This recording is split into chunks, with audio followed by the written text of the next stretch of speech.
I have several different comics that I work on and have worked on, and they all have very different stylistic choices behind them. And a lot of it comes down to their genre and I guess like ease of creation. But yeah, there are a lot of choices that went into picking a style for the comic, especially when I started like looking more into visual development. So yeah, I guess the question is, when you're trying to decide on the style of your comic, what do you do? Well, I think it's really important to understand your genre and the tone of your comic. So you want to make sure that like the tone and genre of your comic don't clash with the style. If you're doing a cute, lighthearted, like fluffy story, you want the art to look cute and fluffy.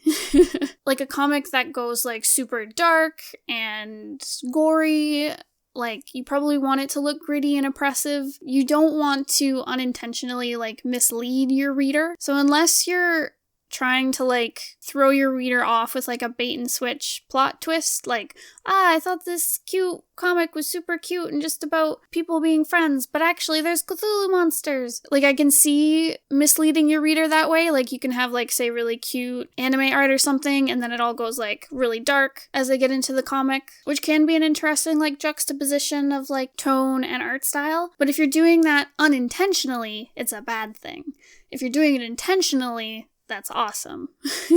So I think it's really good to be mindful of what you're trying to get across to the reader, and you want to make sure that you give them visual clues that, oh, this really cute comic is going to go dark later, because you don't want your reader to get 100 pages in, and then the dark, horrible stuff happens, and they go, ugh, this isn't what I signed up for, and they drop it, and they stop reading. So yeah, really think about what you want to portray. So say your comic is focused on like really like emotional drama and like interpersonal relationships. You want a style that will handle detailed expressions. If you're doing, say, something that's more like humor focused, or like really lighthearted adventure or something, you could get away with a more simplified style. Probably get away with like dot eyes, or the characters could be like cubes talking to each other.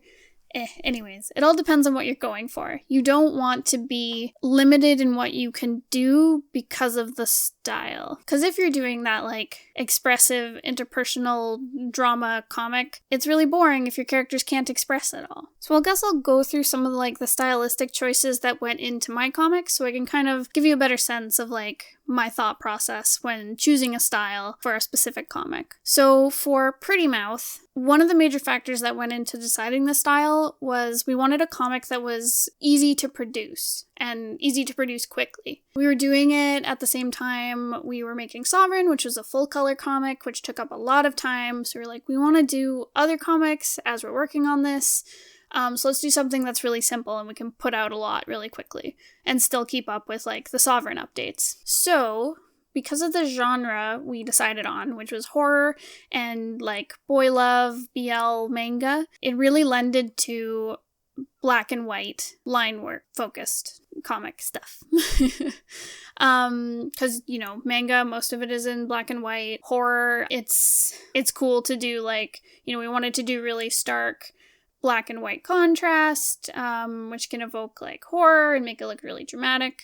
So those choices, though, like the initial choice was like, we want this to be produced quickly, so we're going to go with black and white rather than adding color. It also really lended to the genre we chose as well. We also went with my style at the time. Admittedly, when we started Pretty Mouth and Sovereign, I didn't really understand making stylistic choices as much. So my like default style that I'd been developing was very like anime inspired. So that really lended itself well to the genres we picked, because I had these like big expressive anime eyes that I draw. We were doing BL, which is inspired from like BL manga, so it mimicked the style decently. And Magpie, a lot of the stylistic choices were made because of it's in the same universe as Pretty Mouth, so it followed a lot of the same rules. Again, the big eyes really helps with like the emotional expressions, the drama that's included in Magpie. And the stark black and white really complemented the effects we wanted to do with, like, there's elder gods and monsters in Pretty Mouth and Magpie, so the black and white really lended to doing like cool panel layouts that are just focused on like shape and contrast. So that's all the choices that went into that. Not as sophisticated as, say, like when we were deciding on Scourge of 9 Point, my most recent comic, because, like I said, I didn't really understand style as much. But we did a decent job, I think. Same with my comic Sovereign. I really didn't know what I was doing going into it. I based most of my choices off other fantasy comics I'd been reading at the time. So like I wanted a color comic, which did lend well because like it helped with like expressing different characters when I wasn't very good at drawing different characters and making them look distinct. It also helped with like magic effects and setting tone when I wasn't very good at setting tone. So adding color really helped there. A lot of the like visual development stuff that went into Sovereign was a lot of like, this looks cool. There wasn't much thought behind it. So looking back at it, I think Sovereign would have been a much stronger story if I'd looked into choosing like a style for the genre. So Sovereign's like a fantasy adventure with like a lot of comedy mixed in. I think it would have benefited from maybe like a more simple style that was a lot more fluffy and cute, because the story was really like fluffy and cute. You know, it was set around like a fantasy adventure fighting like dark magic, but it was mostly about the characters hanging out and being adorable, so. So if I ever redid Sovereign, which I'm not going to, but if I ever did, I would probably go with like a lot more of a simple style, make it a lot more cute and fluffy, and the simplification is definitely the most important part. I'd put details into things that didn't matter, and then forget about it was a mess. Anyways. And then Scourge of 9 Point, my most recent webcomic that I've done like visual development on, we originally decided to do a black and white style. Similar to Pretty Mouth and Magpie, we wanted something we could produce easily and print easily.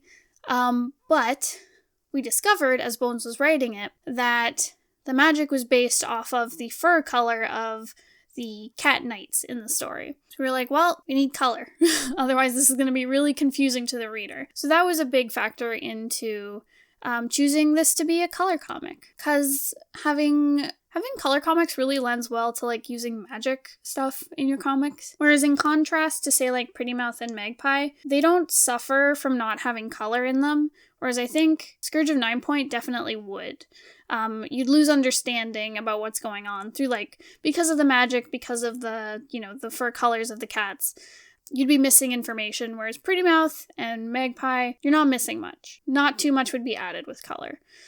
So really think about like what you need for your genre. If it's easier to not add color, you don't have to. Also, when we were developing Scourge of 9 Point, we ended up picking like a lineless style. Part of it was to cut the extra step of inking.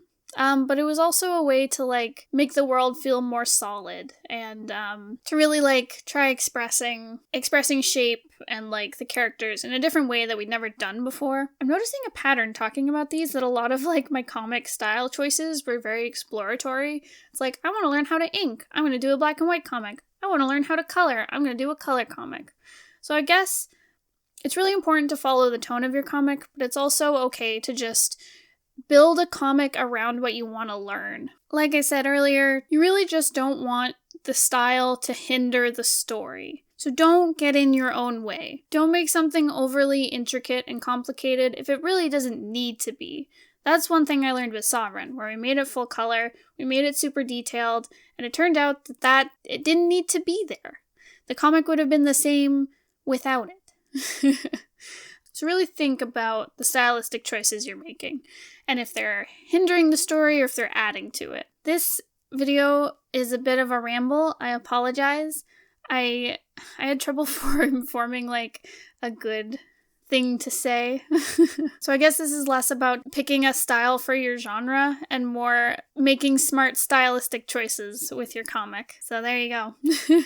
Alrighty. Thank you so much for listening. That's all I have for now. If you have any questions, please leave a comment down below. I'll be answering all the art questions, and Bones, the other guy on this channel, will handle all the rating questions. His videos just take a little bit longer to make. Thanks again for watching. I'll see you guys next time. Goodbye!